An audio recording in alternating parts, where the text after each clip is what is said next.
So to give you a sense of the geography when we're talking about the Nepal quake, I thought I'd give you a quick tour here in Google Earth. We're going to start here looking at the Indian subcontinent and then zoom into Nepal and specifically to the capital of Kathmandu. More than 1 million people live in the Kathmandu Valley, and the area was not built for earthquakes.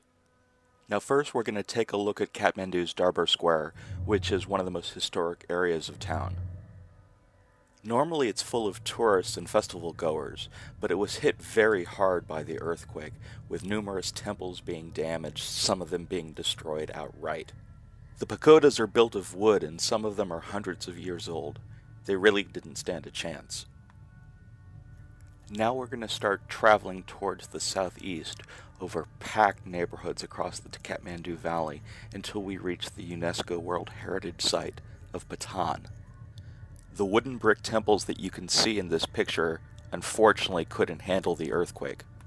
Siobhan Hainu of ABC News Australia managed to capture some extraordinary video in the moments after the temple's collapse in Batan's Darbar Square.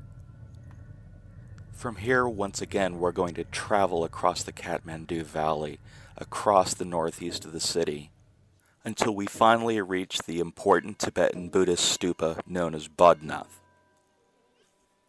It's one of the most photogenic places in the entire Kathmandu Valley, and thankfully it only received minimal damage. Nonetheless, there's going to be an enormous amount of repair work required. So as we depart Bodhnath, we're going to head just a little bit outside of Kathmandu until we reach the historic palace town of Bhaktapur. Bhaktapur is one of the best preserved temple towns in all of the Kathmandu Valley, and it's also known for its colorful festivals. Unfortunately, it's also one of the hardest hit areas of the earthquake, with many of the temples being destroyed, and at last count, well over 100 people have been killed in Bhaktapur itself.